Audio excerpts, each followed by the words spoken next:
to the republic for which it stands, one nation, under God, indivisible, with liberty and justice for all.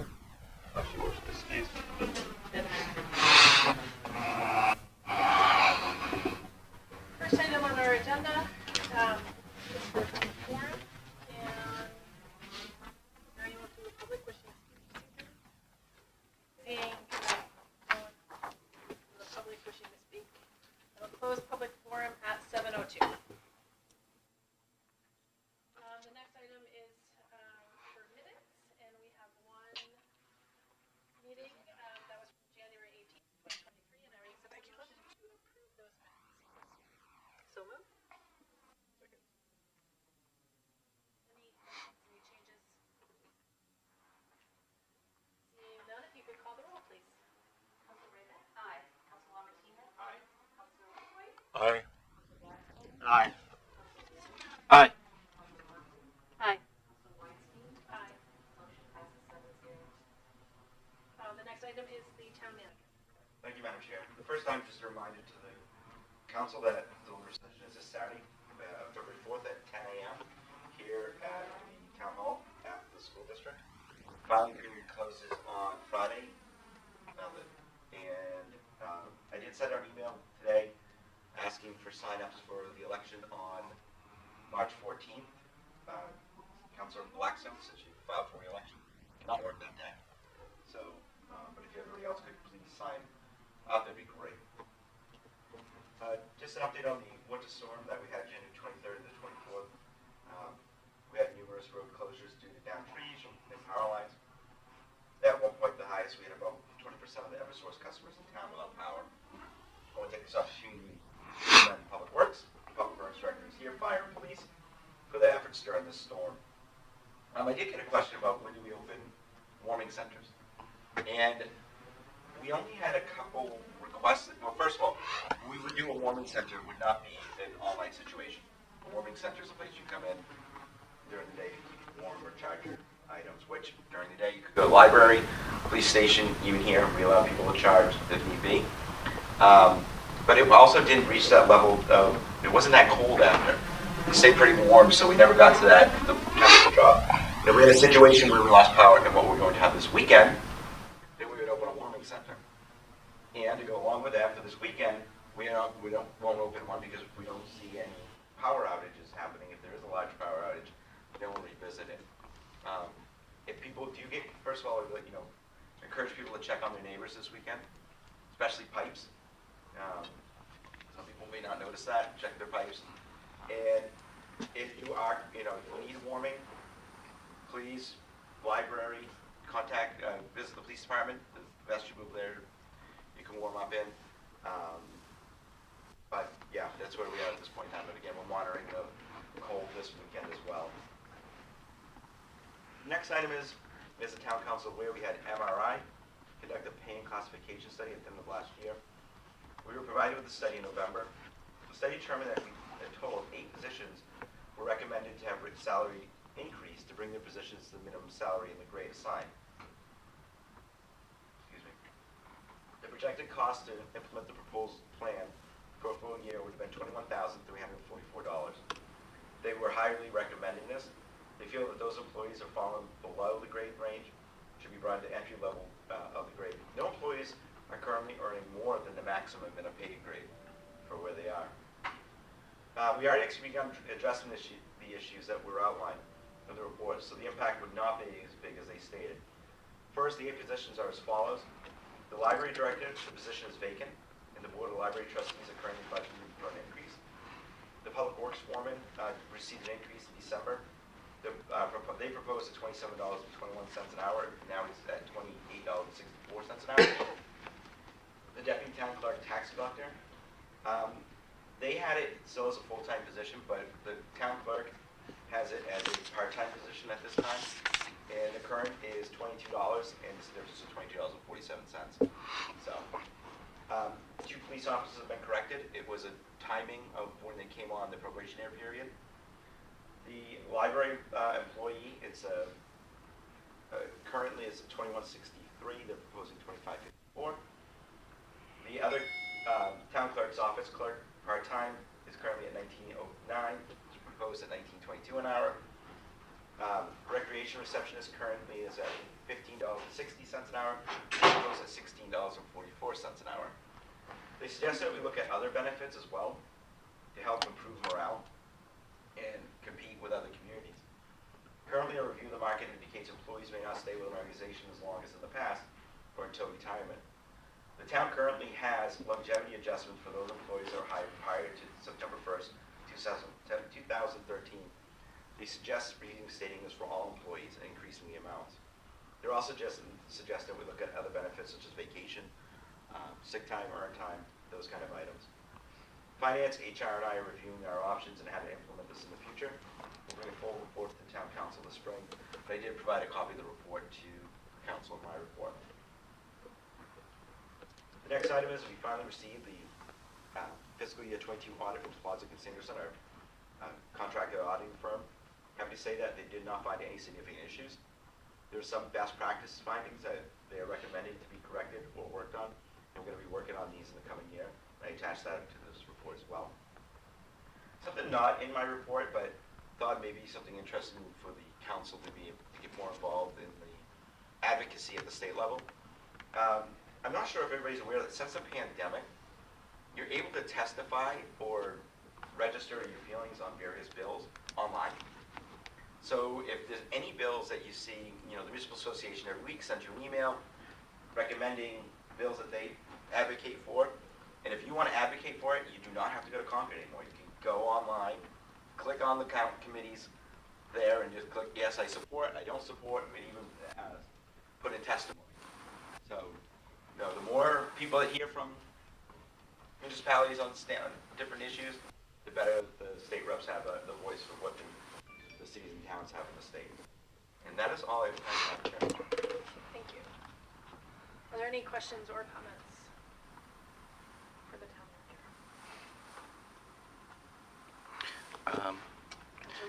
manager? Could you just tell us a few of the best practices they had talked about? A lot of it has to do with just accounting. For example, transferring from solid waste fund. Technically, right now, our solid waste fund is a enterprise fund, special fund. However, it operates at a deficit because the cost of garbage, the bags do not cover the cost of. So they're recommending that we change accounting practices there. Other ones are more to do with.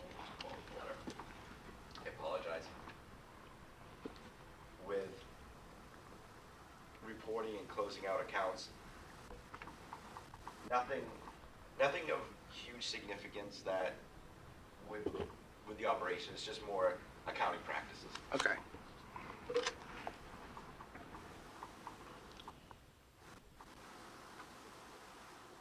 Are there any other questions? Seeing none. We will move on to committee reports. Are there any committee reports?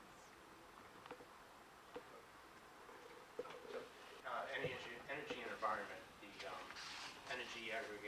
electric aggregation plan has been technically reviewed and approved by Community Power. Asked the town manager to set up a workshop for us on the 15th. We're going to do it at 6 p.m. before the meeting. The intent is to walk you through the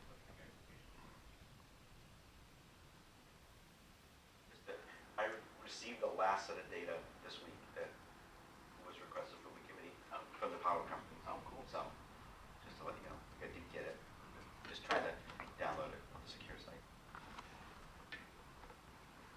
Was that it? Any other committee reports?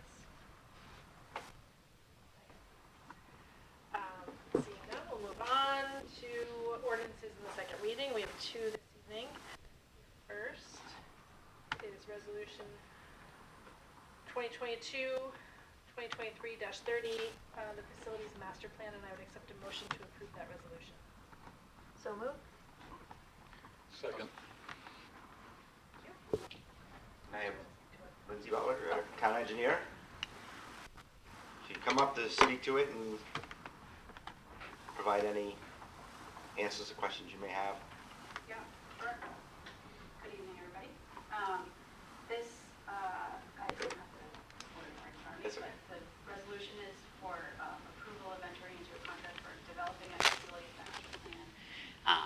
this is, I understand, an effort that's been, we've been in need of moving forward.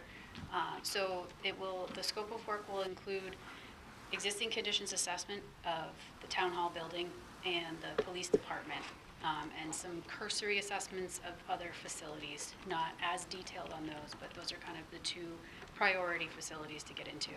And then developing a master plan for prioritizing improvements and upgrades, and some space needs discussion. How can we better utilize the facilities and buildings that we have? So, we'll take any questions, I guess. Councilor Limatina. Okay, hi. Hi. So, yeah, you've cut back on the scope of the RFP. So the water treatment plant, what's going to happen with that? What are they going to do, a cursory look at that? As part of this, they will not be doing a full assessment of all, like, structural components and building systems. They'll give us some general recommendations for ways that we could potentially use the building going forward, and we can use those recommendations. It's better to do the full, more detailed assessment when you know what you want to use the building for. So if we're using it for office space versus storage space, or it's not going to be a water treatment plant anymore, just kind of evaluating those options. So this effort will include some recommendations for next steps as we go forward once we decide a use. Was it a cost? Primarily, yes. Getting the detailed existing conditions assessments for all of the 9 buildings that we were initially considering, or facilities that we were considering, was a more of a heavy lift, because those assessments include structural and HVAC and electrical, and having a whole bunch of subs come in and evaluate everything in those buildings is not really necessary to get the space needs and programming master planning that we need, but would be next steps as we move forward to do any upgrades or repurposing. So it was kind of let's get our initial planning, develop that master plan, and then look to phasing those other assessments.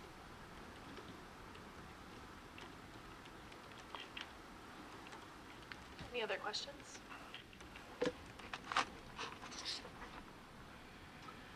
I will just say that this is exciting and probably overdue. So I look forward to hearing more about it. If you could call the roll, please. Councilor Brayback? Aye. Councilor Lamatina? Aye. Councilor White? Aye. Councilor Blackstone? Aye. Councilor Ward? Aye. Councilor Connolly? Aye. Councilor Weinstein? Aye. Motion passes 7-0. Thank you. Thank you. Thanks, Sophie. The next item is Resolution 2022-2023-31, and that's the engineering for the new septic receiving station. And I would accept a motion to approve that resolution. So move. Second. Second. And Sean Gregg is here. Everybody wants to talk about septic. I was looking forward to this part. So, the septic receiving station, the purpose of it is to remove all the truck traffic and septic out of where we're now receiving it down through the park at the Creighton Street pumping station. We're looking to move it up at the wastewater treatment plant, so all the traffic comes down New Road and then goes onto Young Lane and then exits out the same way, which would have less impact on the park and our residents in that area. Currently, we have taken to date for this fiscal year 2.6 million gallons of septic, which has been a revenue of $260,000. I'm anticipating probably by the end of this fiscal year, probably taking 3 to 4 million gallons. It's important that we take it because it's actually going to play a major impact on rates. It's a good funding source. The other reason is because it actually adds as an additional food source for the wastewater treatment plant. And what I mean by an additional food source, the plant actually works better, and we actually put a better effluent out to the Lamprey River, so it's better for the environment. So right now I'm asking that you authorize the town manager to enter into agreement with Wright Pierce to start the design. Are there any questions? Sort of related, so unrelated. What happens to Creighton Street? Does that become obsolete now, or is this? Creighton Street's the main station where all our wastewater comes into. So what it's going to do is actually, there's a screen there. It's going to take all the pressure off that screen, so we won't have to put as much maintenance and effort into repairing it, because it's not designed to take that amount of septage. But it doesn't become obsolete, does it? No, it does not. That, all the wastewater from Newmarket comes into Creighton Street and then gets pumped up to the wastewater treatment plant. Gotcha. Any other questions? I just had one. So we're currently receiving septage from Exeter and Epping? We're receiving it from pretty much everywhere right now. Oh, Okay. Epping cannot take it now because they've made some adjustments to their plant, so it's not, they cannot take it because the plant can't physically take it. And Exeter has some issues with ventilation, which makes it a confined space and not a good space for people to be in. And they need to fix that before they can start taking septic again. and what's our maximum? Like, is there a We threshold? don't know what that maximum is yet. I'm estimating it's probably around 5 million gallons a year, because then we'd just be overloading our system. But I haven't been able to figure, that's kind of a calculation, but then you have to test it. Great. Thank you. Seeing no further questions, if you would call the roll, please. Counselor Braybeck? Aye. Counselor Lamatina? Aye. Counselor White? Aye. Counselor Blackstone? Aye. Counselor Ward? Aye. Counselor Conley? Aye. Counselor Weinstein? Aye. Motion passes 7-0.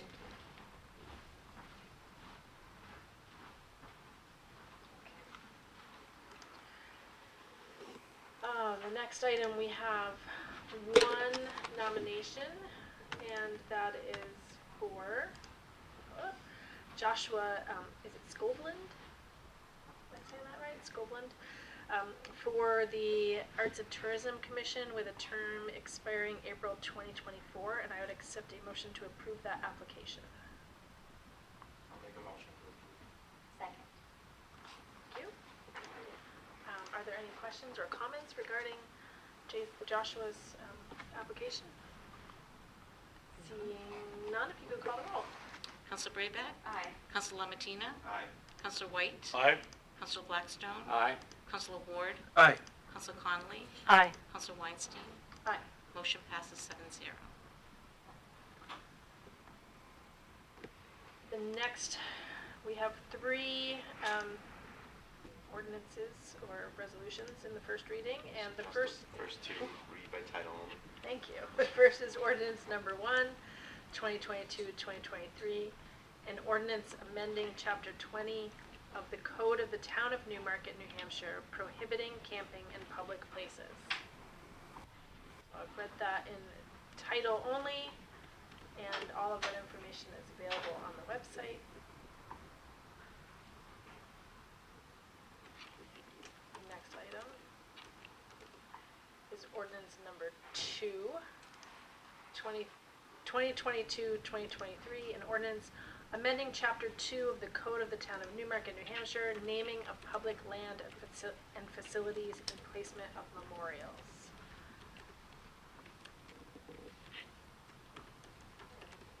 Next item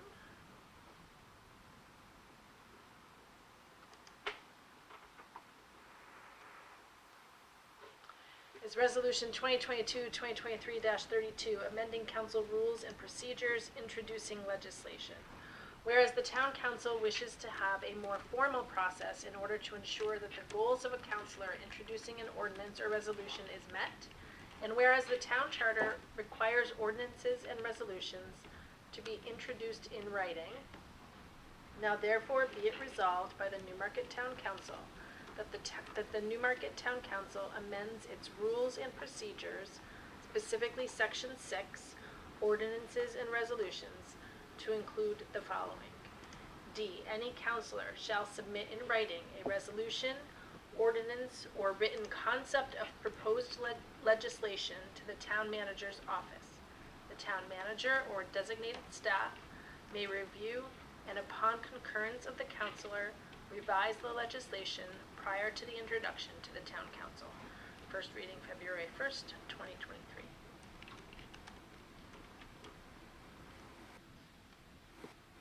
That is all that we have this evening. Was there any correspondence to the town council? Or none? Any closing comments?